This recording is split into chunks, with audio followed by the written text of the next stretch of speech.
برقعی خان سردار مانجی خان کی رہنمائی میں اس کے پختہ مکان کی جانب بڑھ گیا۔ نشستیں سنبھالنے کے فوراً بعد برقعی خان کی خوب خاطر مدارت کی گئی۔ سردار مانجی خان نے تواضع کے بعد شراب کا دور شروع کرنا چاہا، مگر برقعی خان نے بڑی سختی سے منع کر دیا۔ سردار مانجی خان اس ممانعت پر دنگ رہ گیا۔ کچھ لمحے ادھر ادھر کی باتیں ہوتی رہیں۔ برقعی خان نے آتے ہی یہ بات محسوس کر لی تھی کہ وہ لوگ اس کی آمد پر گھبرائے ہوئے ہیں، اس لیے اس نے فوراً اپنی بات شروع نہیں کی تھی۔ اب جبکہ ان کا خوف و ہراس جاتا رہا تو اپنے مقصد کی جانب متوجہ ہوا۔ مانجی خان، برقعی خان ٹیک لگاتے ہوئے بولا، مجھے معلوم ہوا ہے کہ تم لوگ قائد اعظم کے لیے ہلالی تلواریں کاٹا کرتے تھے اور ان کے ٹکڑوں کو ڈھال کر نئی چپٹی تلواریں بنایا کرتے تھے۔ کیا یہ سچ ہے؟ چھوٹے قائد، آپ کیسی بہکی بہکی باتیں کر رہے ہیں؟ ماضی کا ایک ایک پل اس بات کا عینی شاہد ہے کہ ازقائی قبیلے نے مسلمانوں کے خلاف اپنا کردار پوری دیانتداری سے نبھایا ہے۔ میں یہی پوچھنا چاہ رہا تھا، تم لوگ ہلالی تلواروں کو کاٹنے کے لیے یقیناً بڑی کینچی کا استعمال کرتے ہوگے۔ ظاہر ہے تلواریں کاٹنے کے لیے بڑی کینچی ایک ضروری اوزار ہے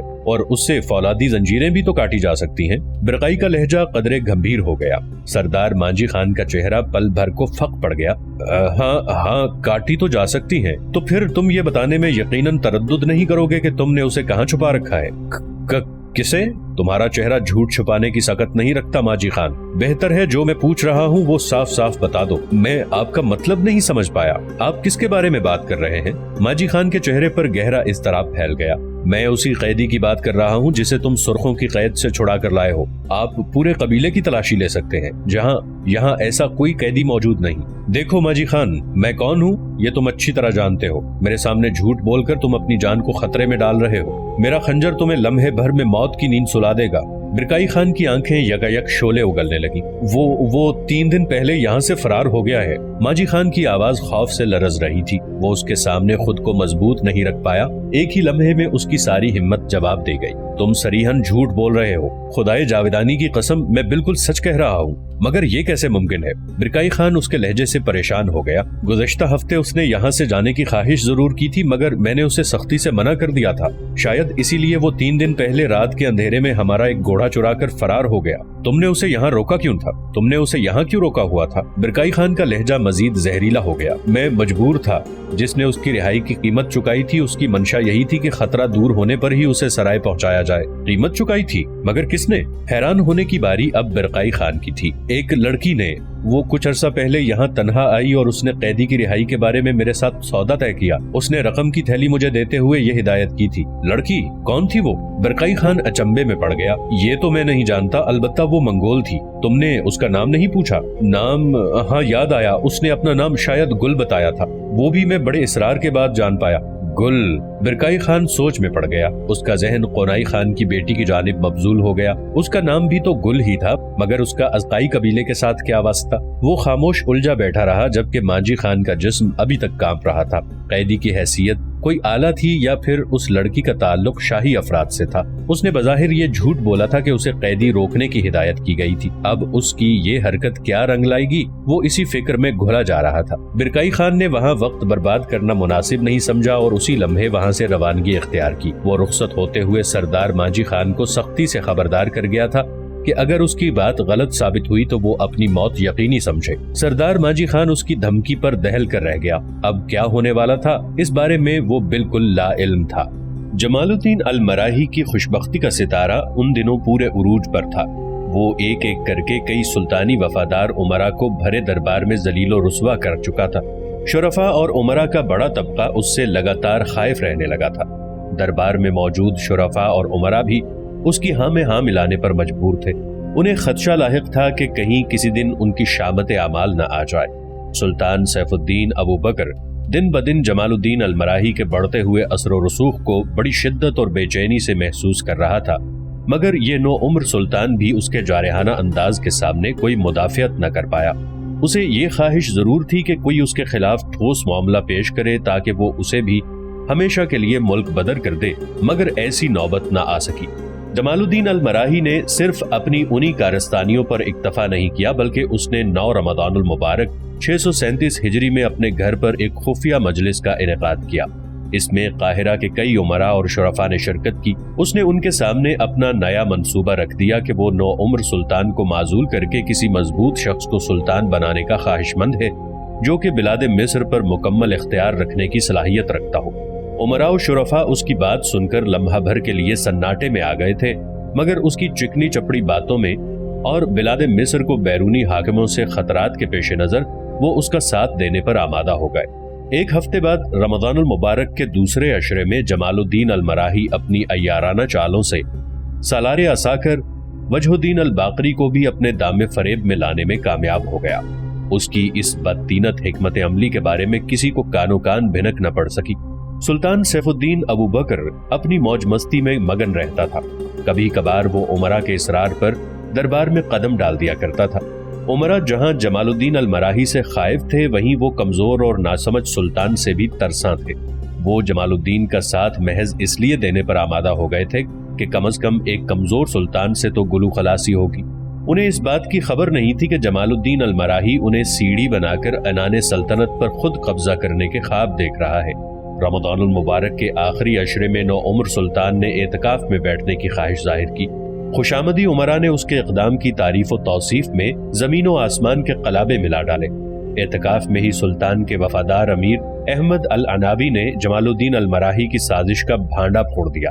سلطان کو جب اس کے خوفناک عزائم کا علم ہوا تو وہ دہل کر رہ گیا۔ اس نے اعتکاف میں ہی سالار وجیہ الدین الباقری کو طلب کیا اور فوری طور پر جمال الدین المراحی کی گرفتاری کا مجدہ سنا دیا۔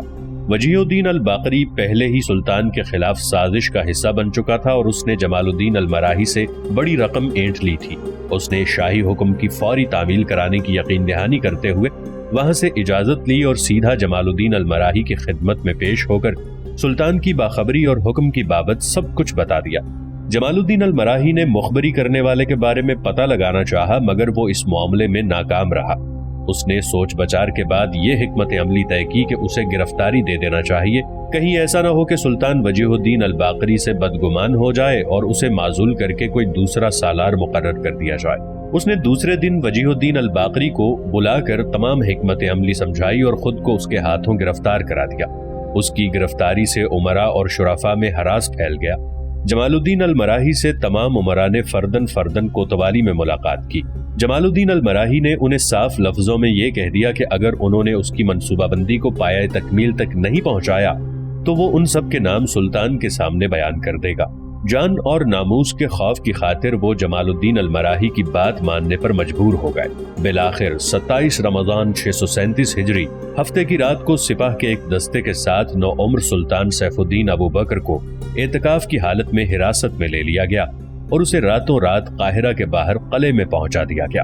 نوعمر سلطان کو زندان خانے میں ڈال کر اگلی صبح اس پر الزامات کی بھرمار کرتے ہوئے اس کی معزولی کا اعلان کر دیا گیا۔ یہ اعلان سالار عساکر وجہ الدین باقری نے کیا تھا۔ اسی شام جمال الدین المراحی کو رہائی دی گئی اور عید الفطر سے ایک روز قبل دربار کا انعقاد کیا گیا۔ امراء اور شرفاء کی قرارداد کے مطابق 1 ماہ کے اندر اندر نئے سلطان کا انتخاب عمل میں لانا طے پایا۔ اس کے لیے امراء کی ایک جماعت مقرر کی گئی جو کہ یہ بات طے کرے گی کہ نیا سلطان کون ہوگا۔ جو لوگ سلطان بننے کے خواہش مند تھے انہیں ہدایت کر دی گئی تھی کہ وہ اپنے نام 1 ہفتے کے اندر اندر اس جماعت کو دے دیں تاکہ وہ ان کے بارے میں اپنی سفارشات مرتب کر سکے۔ جمال الدین المراحی نے ایک لمحہ توقف نہیں کیا۔ سب سے پہلے اسی نے اپنا نام حاکم بلاد مصر کے لیے پیش کیا تھا۔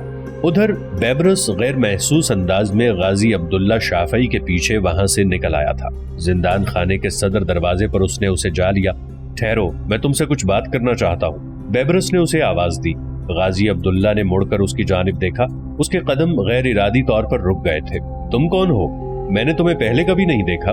اس کے لہجے میں تحیر عیاں تھا۔ میں نجم الدین ایوب کا محافظ غلام ہوں۔ میں تم سے چند ضروری باتیں کرنا چاہتا ہوں۔ تمہارے آقا تو میری بات پر یقین نہیں کر رہے۔ وہ استہزائیہ انداز میں ہنسا۔ تمہیں شاید نہیں معلوم کہ وہ پے در پے صدموں سے بے حد شکستہ ہیں۔ اوپر سے بیماری نے انہیں قدرے چڑچڑا بنا دیا ہے۔ وہ جلد کسی بات کو تسلیم کرنے پر آمادہ نہیں ہوتے۔ بہرکیف اس بات کو چھوڑو، میں انہیں سمجھا بجھا لوں گا کہ تم ان کے دوست ہو۔ تم مجھے صرف اتنا بتاؤ کہ تم میرے آقا کے لیے کیا کر سکتے ہو۔ میرا اشارہ تمہاری اسی بات کی جانب ہے۔ اگر نجم الدین ایوب بلاد مصر کی حکمرانی پر آمادہ ہو جائے تو میں اس کے لیے راہ ہموار کر سکتا ہوں۔ اس کے لیے مجھے خاصی محنت کرنا پڑے گی، لیکن یہ میرا سر درد ہے۔ اس تمام معاملے میں تمہیں کیا غرض ہوگی؟ میں اس کمینہ خصلت شخص جمال الدین المراحی کو تمام زندگی اپنا غلام بنا کر رکھنا چاہتا ہوں۔ وہ میرے در پر کتے کسی مجبور زندگی گزارے، بس میری یہی دلی تمنا ہے۔ ظاہر ہے قانون کے مطابق کسی بھی آزاد شخص کو زبردستی غلام نہیں بنایا جا سکتا۔ میں سلطان کے سامنے یہی شرط رکھوں گا، وہ مجھے اس انتقامی کارروائی کے لیے سرکاری طور پر اجازت دے۔ غازی عبداللہ شافعی کی آواز فرط جوش سے لرز رہی تھی، اس کا چہرہ پل بھر میں سرخ ہو چکا تھا۔ بس صرف یہی یا کچھ اور بھی؟ میرے لیے یہی سب کچھ ہے۔ مجھے تمہاری یہ شرط منظور ہے۔ میں نجم الدین ایوب کی جانب سے یہ وعدہ کرتا ہوں، اگر تم انہیں بلاد مصر کی حکمرانی دلانے میں کامیاب ہو گئے تو میں جمال الدین المراحی کو خود تمہاری غلامی میں دوں گا، اور اس کی حیثیت ہر لحاظ سے سرکاری و قانونی ہوگی۔ بیبرس نے مستحکم لہجے میں اس سے وعدہ کیا۔ وہ بیبرس کی بات سن کر ہی سرشار ہو گیا۔ اس کے چہرے پر مسرت و انتقام کے ملے جلے تاثرات دکھائی دینے لگے۔ وہ اس کے ساتھ بڑے جوشیلے انداز میں مصافحہ کرتے ہوئے وہاں سے رخصت ہو گیا۔ بیبرس کی آنکھوں میں عجیب سی چمک اود کر آئی تھی۔ وہ ایک تیر سے دو شکار کرنے کا ارادہ رکھتا تھا۔ ایک طرف اسے ماں جیسی شفیق عورت فاطمہ کو جھانسا دیے جانے کا خلق تھا، تو دوسری جانب اس کے آقا نجم الدین کو اس برے حال تک پہنچائے جانے کا رنج بھی تھا۔ وہ خود بھی جمال الدین المراحی کو پستی میں گرانے کا خواہش مند تھا۔ وہ اس کے تکبر کے بت کو پاش پاش کر دینا چاہتا تھا۔ شاید وہ وقت اب زیادہ دور نہیں تھا بلکہ قریب آ چکا تھا۔ یکم شوال 637 ہجری کو عید الفطر کے دن حاکم الکرگ الملک الناصر داؤد اپنے تایا زاد بھائی نجم الدین ایوب کے پاس آیا۔ نجم الدین ایوب نے نماز عید اپنے اتباع اور رفقا کے ہمراہ زندان خانے کے ایک بڑے کمرے میں ادا کی تھی۔ عید کے دن اس نے سادہ سفید لباس زیب تن کیا تھا۔ الملک الناصر نے اسے پیشکش کی تھی کہ وہ الکرگ کی عیدگاہ میں نماز ادا کر سکتا ہے، مگر نجم الدین ایوب کو غلامی کے عالم میں عیدگاہ جانے کی تمنا نہیں تھی۔ اس نے زندان خانے کو ہی ترجیح دی۔ الملک الناصر نے آگے بڑھ کر نجم الدین ایوب سے عید ملنا چاہی تو اس نے بڑی سرد مہری سے انکار کر دیا۔ الملک الناصر نے بڑی کوشش کی کہ عید پر مبارک موقع پر ایسی بدمزگی پیدا نہ ہو، مگر نجم الدین ایوب نے اس امر کو اپنی توہین سمجھتے ہوئے سختی سے رد کر دیا۔ امزاد، الملک الناصر سنجیدگی سے اس کے سامنے فرش پر بیٹھتے ہوئے گویا ہوا، میں جانتا ہوں کہ تم مجھ سے بے حد ناراض ہو۔ باخدا میری کبھی ایسی نیت نہیں رہی کہ میں تمہیں اپنی حراست میں رکھوں اور تمہاری سلطنت بزور طاقت چھین لوں۔ میں الکرگ کے نظام کو ہی اچھی طرح نمٹا لوں، میرے لیے یہی کافی ہوگا۔ تم اگر نابلس کی جانب نہ بڑھتے تو شاید میں بھی مد مقابل نہ آتا۔ میں تو یہ سمجھا تھا کہ تم شاید الکرگ پر قبضہ کرنے کے خواہش مند ہو۔ اب جب کہ سب کچھ میرے ہاتھوں سے نکل چکا ہے تو تم میرے پاس کیا کرنے آئے ہو؟ نجم الدین ایوب کا تند لہجہ کڑواہٹ سے بھرپور تھا۔ یقین کرو میں نے جو کچھ کیا ہے وہ کسی کی مدد کی خاطر تھا۔ تمہارے بھائی نے میرے آگے فریاد کی تھی کہ تم مجھ سے اس کی سلطنت ہتھیانا چاہتے ہو، میں نے صرف اسی لیے آگے بڑھ کر مداخلت کی تھی۔ عماد الدین اسماعیل کا فعل اس کے ساتھ ہے، میں اس کا ذمہ دار نہیں ہوں۔ الملک الناصر سنجیدگی کے عالم میں بولا۔ میرے بھائی نے؟ نجم الدین ایوب کو اپنی سانس رکتی ہوئی محسوس ہونے لگی۔ مگر میں نے تو ایسی بات کبھی خواب میں بھی نہیں سوچی تھی۔ یا اللہ، یہ سب مجھے سنوانے سے پہلے تو نے مجھے اٹھا کیوں نہیں لیا؟ نجم الدین ایوب تلخ حقیقت جاننے پر آزردہ دل ہو گیا۔ میں بھی اپنے اس فعل پر سخت نادم ہوں۔ میں ہمدردی میں یہ بھی بھول گیا تھا کہ میرا چچا زاد بھی کم سن ہے اور وہ کسی کے فریب میں آ سکتا ہے۔ یہ تو خدا کا شکر ہے کہ مصری امیر غازی عبداللہ شافعی نے بر وقت میری آنکھیں کھول دی۔ او، میں سمجھا۔ نجم الدین ایوب کو جیسے سینے سے پہاڑ ہٹتا ہوا محسوس ہوا۔ غازی عبداللہ کی چکنی چپڑی باتوں میں تم بھی آ گئے۔ وہ اول درجے کا جھوٹا اور مکار شخص ہے۔ وہ اپنے کسی انتقام کے لیے مجھے میرے بھائی کے مد مقابل لا کھڑا کرنا چاہتا ہے۔ تم کس بھائی کی بات کر رہے ہو؟ وہ جو مصر کے زندان خانے میں پڑا ہے؟ الملک الناصر کا لہجہ نہایت سفاکانہ ہو گیا۔ کیا مطلب؟ نجم الدین ایوب بے قراری کے عالم میں اپنی جگہ سے اٹھ کھڑا ہوا۔ تم کیا کہہ رہے ہو؟ تمہارے بھائی کو اعتکاف کی حالت میں حراست میں لے کر بلاد مصر کی حاکمیت سے ہمیشہ کے لیے معزول کر دیا گیا ہے۔ وہ مختصراً بولا۔ یہ کبھی نہیں ہو سکتا۔ نجم الدین ایوب کو جانے کیوں یقین نہیں ہو پا رہا تھا۔ میں تمہارے علم میں یہ بھی اضافہ کر دوں کہ یہ سب کارروائی جمال الدین المراحی نامی امیر نے کی ہے اور نئے سلطان کے تقرر کے لیے نام بھی طلب کر لیے ہیں۔ مجھے یہ سب اطلاعات آج ہی ملی ہیں، اور یہ رہا وہ خط جو تمہارے بھائی نے مجھے لکھا تھا۔ اس نے ایک نامہ اس کی جانب بڑھاتے ہوئے کہا۔ نجم الدین ایوب کی حالت ایسی ہو رہی تھی جیسے اسے زندہ درگور کر دیا گیا ہو۔ وہ اپنے چھوٹے بھائی سے بے حد محبت کرتا تھا۔ اس کی حکومت چھن جائے یا اسے قید کر دیا جائے، یہ اس کی قوت برداشت سے باہر تھا۔ اس نے کانپتے ہاتھوں سے اس نامے کو کھولا اور پڑھتا چلا گیا۔ آخر میں ثبت مہر اسی کے بھائی کی ہی تھی۔ یہ بڑا سخت صدمہ تھا جسے اس نے نہایت تکلیف سے برداشت کیا تھا۔ الملک الناصر نے اس کے شانے پر ہاتھ رکھتے ہوئے کہا، میرے بھائی یہی سچ ہے جو ہم دونوں کے لیے نہایت تکلیف کا باعث بن رہا ہے۔ میں اب یہ خواہش کروں گا کہ تم تمام پرانی باتوں اور رنجشوں کو بھلا کر میرے ساتھ شاہی محل میں چلو اور میرے سابقہ سلوک کی تلافی کا ایک موقع مجھے دو۔ اس کے لہجے میں اپنائیت چھلک رہی تھی۔ نجم الدین ایوب قریباً روتا ہوا اس کے گلے لگ گیا۔ وہ اس کے حسن سلوک سے بے حد متاثر ہوا تھا۔ عید الفطر کے دن نجم الدین ایوب اپنے رفقا اور اتباع کی جماعت کے ساتھ شاہی محل چلا آیا۔ اسے اب بلاد مصر کی حکومت کو نہ صرف ایوبی خاندان میں واپس لانا تھا بلکہ اپنے بھائی کو بھی گھناؤنی سازش سے بچانا تھا۔ یہی دو مقصد تھے جن کی خاطر وہ الملک الناصر کی ہر بات تسلیم کر رہا تھا۔ ادھر مطیع الدین کو منگولوں کی سرزمین پر بھٹکتے ہوئے آج تیسرا دن تھا۔ وہ جن گھڑ سواروں کے تعاقب میں نکلا تھا انہیں تو اسی رات میں کھو چکا تھا۔ اب اسے کوئی راہ سجائی نہیں دے رہی تھی کہ کس جانب سفر کرنا چاہیے۔ اس نے ایک چشمے پر ٹھہر کر اچھی طرح نہا دھو کر اپنی حالت قدرے سنواری۔ چشمے کا پانی بڑا یخبستہ تھا مگر اسے پریشانی نے اتنا مگن کر ڈالا تھا کہ وہ پانی کی یخبستگی کو بھی فراموش کر گیا۔ اس نے نہایت خشوع خضوع سے خدا کے حضور گڑ گڑا کر غیبی مدد کی استدعا کی۔ وہاں سے نکل کر وہ مشرق کی جانب بڑھتا چلا گیا۔ یہ تو برقعی خان کی رفاقت کا ثمر تھا کہ اسے کھانے پینے کی اشیاء ڈھونڈنے میں ذرا بھی تنگی کا سامنا نہیں کرنا پڑا تھا۔ اس کے ہمراہ رہ کر وہ کئی ایسی چیزوں سے آگاہ ہو چکا تھا جن سے وقت پڑنے پر پیٹ کی آگ کو سرد کیا جا سکتا تھا۔ راہ میں جہاں کہیں اسے کوئی ایسا پودا دکھائی دیتا تو فوراً اس سے مطلوبہ مقصد پورا کر لیتا۔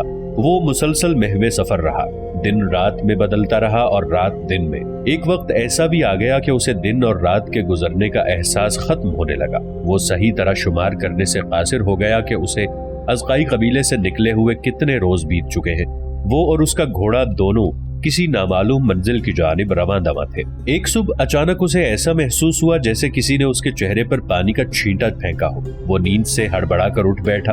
اس کا جسم پانی سے شرابور تھا۔ عالم مدہوشی میں ہی اسے خیال آیا کہ رات کو سوتے وقت تو آسمان بالکل صاف تھا مگر کسی پہر بارش شروع ہو گئی ہوگی اور اسے نیند کے خمار میں پتہ ہی نہیں چل سکا۔ اس نے اپنی آنکھیں مسل کر خود کو پوری طرح بیدار کیا۔ اس کی نگاہ جب کھلے آسمان پر پڑی تو حیرت سے چہرے کی رگیں کھچنے لگی۔ آسمان پر چمکتا ہوا بڑا زرد سورج اس کے خیال کو رد کیے دے رہا تھا۔ اس نے چونک کر اپنے گرد نگاہ ڈالی تو دوسری بار حیرت کا جھٹکا لگا۔ اس کے قریب ہی ایک جوان منگول لڑکی موجود تھی۔ اس کے ہاتھ میں موجود مشکیزہ اس بات کا عکاس تھا کہ اسی نے اسے پانی کے چھینٹے سے بیدار کیا تھا۔ وہ اس ویرانے میں منگولی لڑکی کو پا کر جہاں متحیر تھا وہاں اسے ایک امید کا سہارا بھی ملا تھا۔ غازی عبداللہ شافعی الکرک سے سیدھا مصر پہنچا اور قاہرہ کے باہر ایک چھوٹے سے قصبے الحما میں قیام کیا۔ یہاں پہنچنے پر اسے یہ علم زدہ اطلاع ملی کہ جمال الدین المراحی اپنے ناپاک مقصد میں پوری طرح کامیاب ہو چکا ہے۔ اس کے بچھائے ہوئے جال میں نو عمر سلطان سیف الدین ابو بکر پھنس کر پایہ تخت سے معزول کر دیا گیا ہے۔ وہ لمحہ بھر کے لیے دل محسوس کر رہ گیا تھا۔ سیف الدین ابو بکر جیسا بھی حکمران تھا، غازی عبداللہ شافعی کے دل میں اس کے لیے اب بھی عزت باقی تھی۔ جو ہونا تھا وہ ہو چکا تھا، ہونی کو بھلا کون ٹال سکتا تھا۔ اس نے متاسف بیٹھے رہنے کی بجائے فوری طور پر عملی قدم اٹھانے کا فیصلہ کیا۔ اب اس کے پاس وقت زیادہ نہیں بچا تھا۔ ایک جانب اسے جمال الدین المراحی کو مزید پیش قدمی سے روکنا تھا تو دوسری جانب نجم الدین ایوب کے لیے راہ ہموار کرنا تھی۔ اس نے فوری طور پر قاہرہ میں موجود ایسے امراء سے رابطہ قائم کرنا شروع کر دیا جو جمال الدین المراحی سے کسی نہ کسی وجہ سے خائف تھے یا پھر اسے دل ہی دل میں ناپسند کرتے تھے۔ چونکہ جمال الدین المراحی کا منصب ہی کچھ ایسا تھا کہ امراء اپنی ناپسندیدگی کا برملا اظہار بھی نہیں کر پاتے تھے۔ غازی عبداللہ شافعی کا پیغام پاتے ہی ایسے امراء کی ایک مختصر جماعت نے اس سے فوراً رابطہ قائم کر لیا۔ جب انہیں یہ معلوم ہوا کہ غازی عبداللہ شافعی نجم الدین ایوب کو بلاد مصر کا منتظم بنانے کا خواہش مند ہے تو انہوں نے مکمل ساتھ دینے کا عندیہ دے دیا۔ اسی جماعت نے واپس قاہرہ پہنچ کر نجم الدین ایوب کے حق میں تحریک چلانا شروع کر دی۔ امراء کا بڑا حلقہ اس بات کا خواہش مند تھا کہ عنان حکومت ایوبی خاندان میں رہنی چاہیے۔ سیف الدین ابو بکر کے بعد کوئی ایسا نام ان کے سامنے موجود نہیں تھا جو بلاد مصر کی حکومت سنبھالنے کا اہل ہوتا۔ نجم الدین ایوب بھی ایک عرصے سے ان کی نگاہوں سے اوجھل تھا۔ دوسرا، اس کے بارے میں متضاد خبریں پھیلی ہوئی تھیں کہ وہ شاید زندہ نہیں ہے۔ جب انہیں یہ خبر ملی تو وہ سب مل کر بڑے جوش و خروش سے نجم الدین ایوب کے حق میں سرگرم ہو گئے۔ بطور سربراہ حکومت جو نام ابھی تک مجلس امراء میں پہنچے تھے ان میں ایک نام تو امیر جمال الدین المراحی کا تھا